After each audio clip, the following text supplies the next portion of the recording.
السلام علیکم. آواز اور تصویر کی دنیا کے دوستوں، آج آپ کے ساتھ کچھ دینی باتیں کرتے ہیں. صرف چند منٹ میں لوں گا آپ سے، تاکہ کچھ ریوائز ہو جائے ہمارے عام زندگی کے معاملات. ایک سوال میرے ذہن میں یہ اٹھتا ہے کہ اللہ تعالیٰ نے ہمیں اس دنیا میں کیوں بھیجا ہے؟ اللہ تعالیٰ کے اس میں کیا راز و نیاز تھے، کیا حکمت تھی کہ ہمیں اس دنیا میں بھیجا، جہاں ہر طرف تکلیفیں ہیں، دکھ ہیں، درد ہیں. ہم پیدا ہوتے ہیں، ہم بس اسٹرگل میں لگ جاتے ہیں، اور اسی طرح ہماری زندگی گزر جاتی ہے. پھر ایک عمر کی خاص حد تک پہنچتے ہیں تو پھر ہم انتقال کر جاتے ہیں. ہمارے کوئی دوست ہم میں سے، تو ہم مٹی تلے ہم انہیں دفن کر دیتے ہیں، اور منو منٹی کے نیچے وہ چلے جاتے ہیں. تو ان سوالوں کا جواب اللہ تعالیٰ نے خود ہی اپنی قرآن شریف میں اس کی وضاحت کی ہے. وہ انہوں نے کہا ہے کہ اے انسانوں، سن لو اپنی کہانی. میں نے تمہیں بنایا ہے، میں تمہارا مالک ہوں، میں بنانے والا ہوں تمہیں، زندگی دینے والا ہوں تمہیں. یہ پہاڑ، یہ سمندر، یہ دریائیں، یہ باغات، یہ سارا کچھ جو پوری کائنات میں پھیلا ہوا ہے، یہ سب کچھ میں نے بنایا ہوا ہے. تو آپ، ہم بھی اللہ کی مخلوق میں سے ہیں. اللہ تعالیٰ نے ہم نے بھی بنایا ہوا ہے. ہمارے سے پہلی نسلیں جو تھی، آباد تھیں، وہ اپنے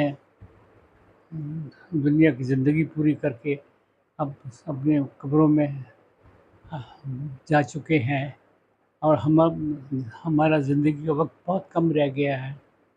ہمیں اپنی زندگی کے جو کچھ لمحات ہیں، ہمیں ان کی طرف ذرا غور کرنا چاہیے.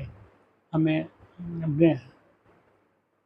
اپنے ہمارا جو تخلیق کرنے والے ہیں، ان کے متعلق سوچنا چاہیے کہ اللہ تعالیٰ تو نے مجھے کتنی نعمتیں دی.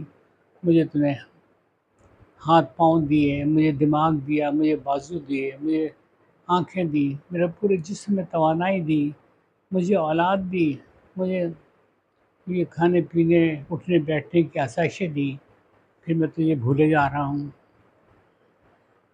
تو ہمیں کچھ وقت اپنی زندگی میں، جو 24 گھنٹے کا ایک دن کا آپ حساب لگا لیں، ہمیں کچھ وقت نکالنا چاہیے کہ جس میں ہم اپنے خالق کو یاد کریں، اپنے مالک کو یاد کریں، تاکہ ہم اس کی قربت حاصل کر سکیں اپنے مالک کی. اللہ فرماتے ہیں کہ میں واحد ہوں، میرا کوئی شریک نہیں ہے. میں نے ہی تمہیں تخلیق کیا ہے. اور ہمیں ہماری ہر چیز کا جو ہے نا، ہر چیز کا ایک ایک اگر پتہ بھی کوئی ہوا میں ہلتا ہے یا کچھ سرکتا ہے، وہ بھی اللہ کے حکم سے ہے. بارشیں بھی اللہ کے حکم سے آتی ہیں، زلزلے بھی آتے ہیں، ہماری قومیں اوپر جاتی ہیں، نیچے آتی ہیں. اور آج کل جس تو دور میں ہم دوڑ رہے ہیں، بڑی بے چینی ہے، بڑا بے بسی ہے، ہر آدمی بہت پریشان حال ہے.